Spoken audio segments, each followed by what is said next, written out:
Dialogue remains the most viable tool in resolving industrial disputes, especially within critical sectors like education. As the strike embarked upon by members of the Academic Staff Union of Universities, ASUU, enters its 7th day, the union has confirmed ongoing talks with the federal government's negotiation team led by former head of service Yayale Ahmed. ASUU President Professor Christopher Piwona noted that areas of progress include the release of third-party deductions, payments of arrears of promotions, and mainstreaming of earned academic allowances, among others.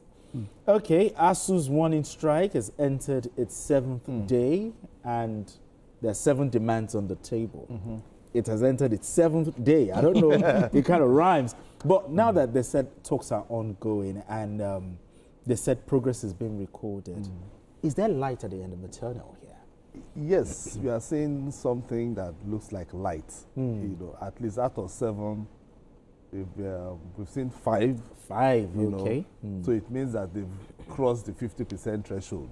Okay. You know, so it means the federal government is really serious. In fact, I think before they even started this strike, the minister has always come out to say, we are still discussing, we are still talking, you know. So I think it's just a continuation of that particular dialogue, that particular talks.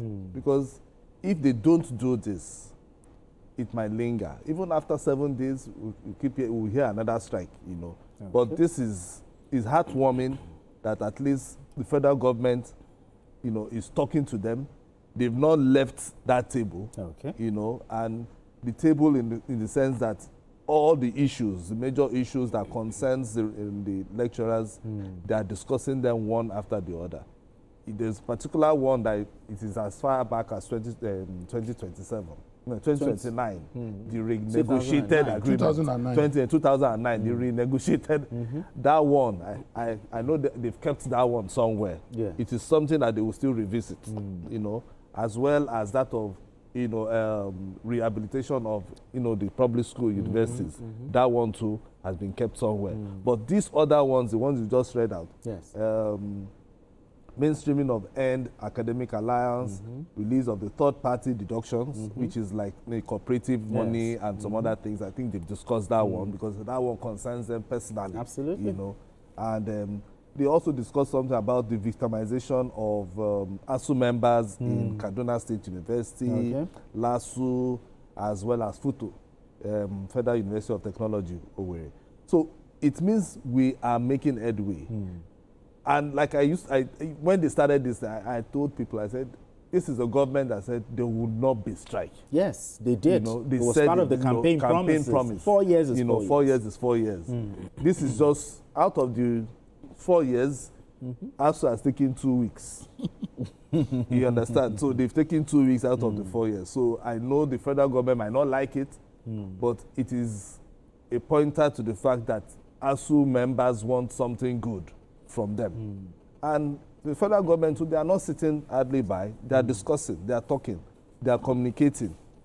What used to happen in the past is they might talk today, tomorrow they will go there, drink tea, and then they will leave and form another committee, and that committee will not meet again. But at least we are saying something. Since it started, this strike started, they've been having meetings upon meetings to trash out this matter, and which is a plus for this government. I mean, what concrete assurance should the federal government give to ensure that this round of negotiation has a lasting solution and not, rather than a temporary truce?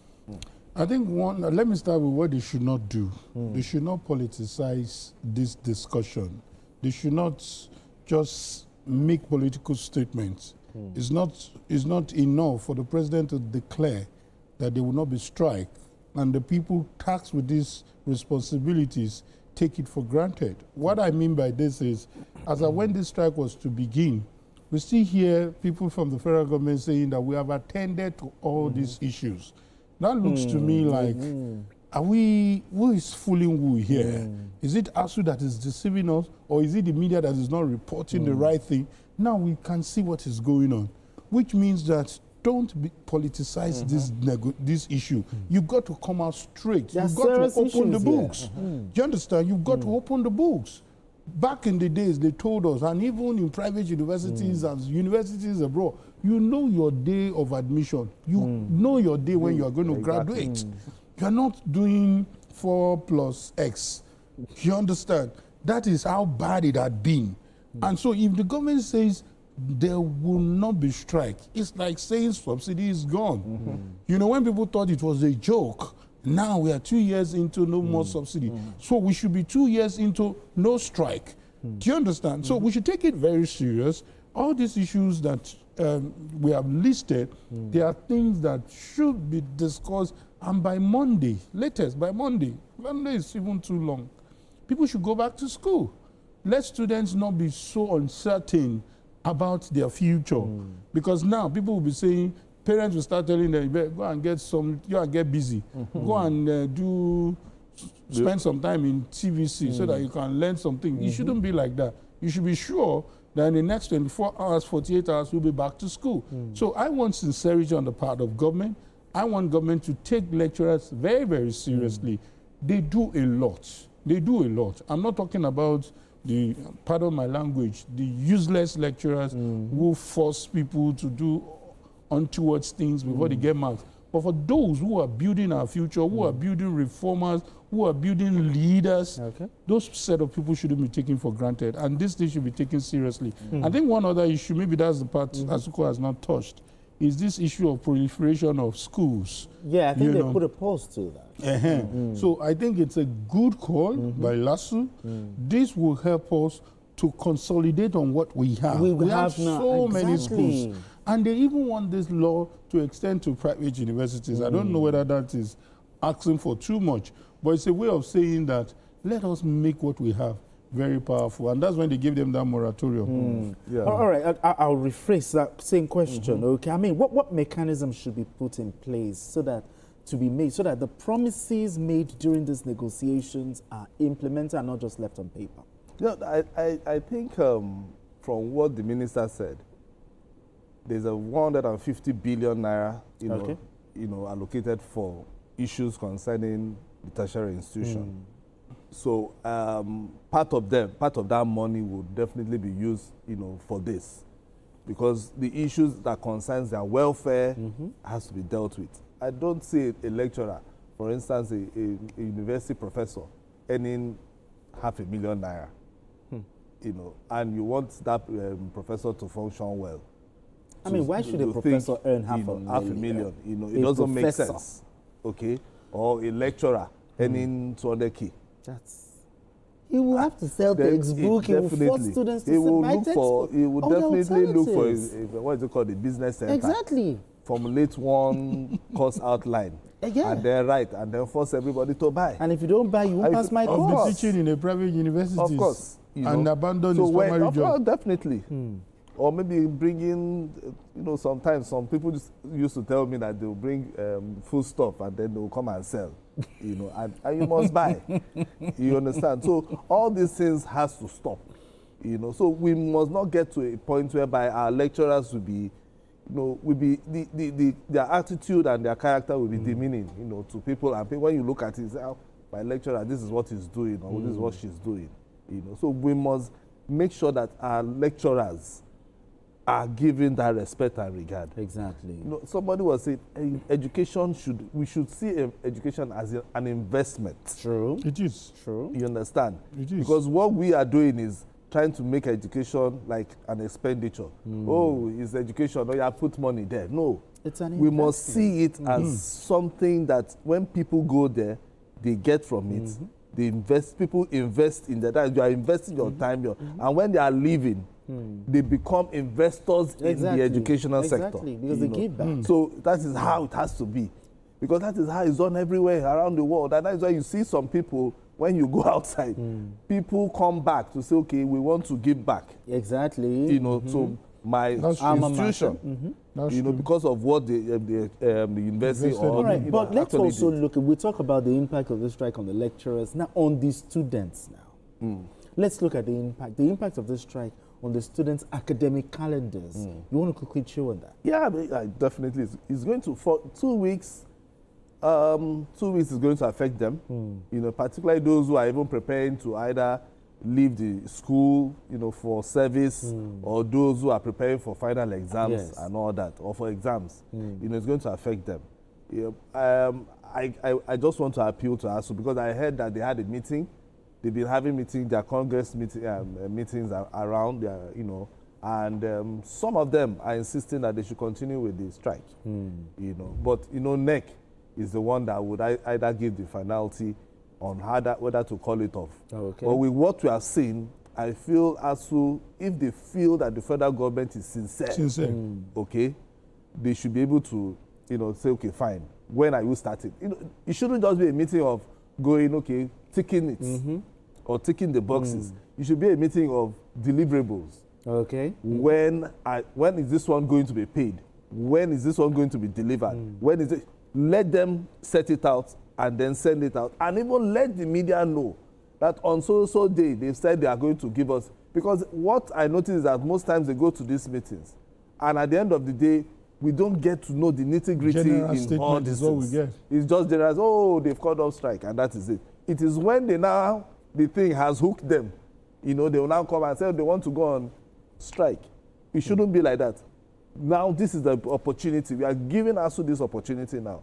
After this meeting, where and what have you discussed in your meeting?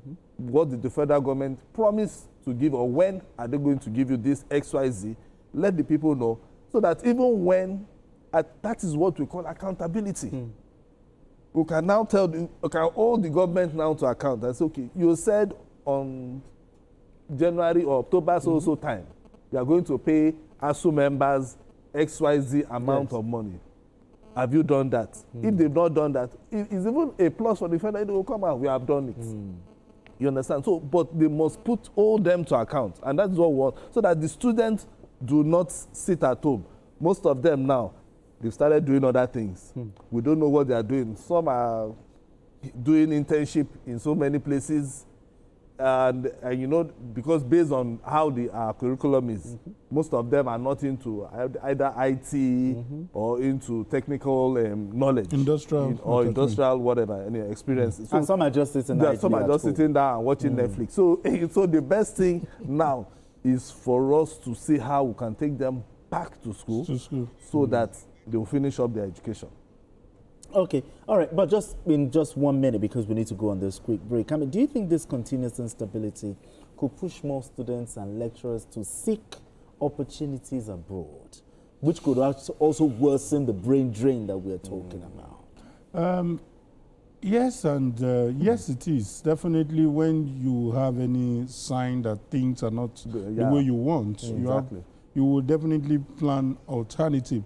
However, the good thing about what I'm seeing is that Yayale Ahmed is brought back. This is someone who has submitted a report, and it appears people are not following those recommendations in nitty-gritty. So he is back, and I can see that the House of Representatives, the Senate, they are also, you know, putting so much interest in those things. But beyond these individuals, we should make it an institutional thing.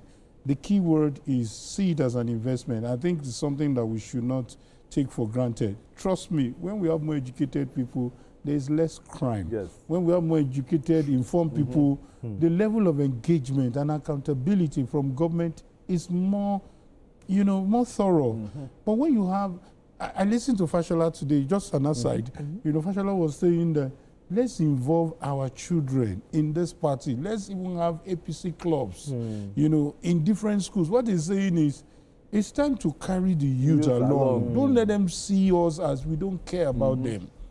Do you understand? So let's just take the youth as the fulcrum of all our conversation. Absolutely. And if we do that, trust me, there will be a kind of transgenerational impact. But gentlemen, is it possible for we to have universities that are financial autonomy for universities?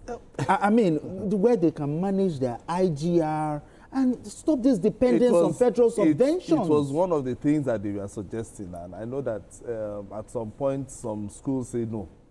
they still have to. Because it has a grave implication The too. great one. Whereby they make their It's money we the parents themselves. that will You know, suffer because it. because Oh, okay, they will have to. Okay, they have to increase. You know what they call IGR? IGR? IGR, because it means You will that be looking for money federal anyhow. government will not give you support But again. we have Nelfund. Now Fund is a loan. is just a loan that you will pay in back future when you are working. when you start working. It's a good intervention. It's to say that don't be denied when you want to go to Exactly. school, especially if you have done well in your Yeah, exams. exactly. That is But now fund. That's an But intervention. for schools, most of these schools, if you know the quantum of infrastructure that is begging for attention in most of these public universities, I'm not sure there's any public university in Nigeria that can take care of them without federal government support. Okay. The hostels, No matter what. the classrooms. I remember even in Unilag then, they used to have Unilag pure water. How many would they sell? They have another diploma program. They have diploma program. If you How see many? the How cost many of people, that one. even if the money is much, how many people, it still can't be enough for the public to take care of the university. So they can't just do without the federal subvention. So that is why we are saying that it is an investment. So we need to make our public universities look like a private business that people can even say, okay, fine. Faculty of Arts. Okay. I want to invest in it. I want to do this, in Faculty of Art and see how I can, just invest in Faculty of Art. I also agree with you. Understand? Alumni should be carried along. Exactly. Alumni have a lot to also do Absolutely. to their alma mater. All right, gentlemen, we need to go on this quick break. And when we return, the conversation continues.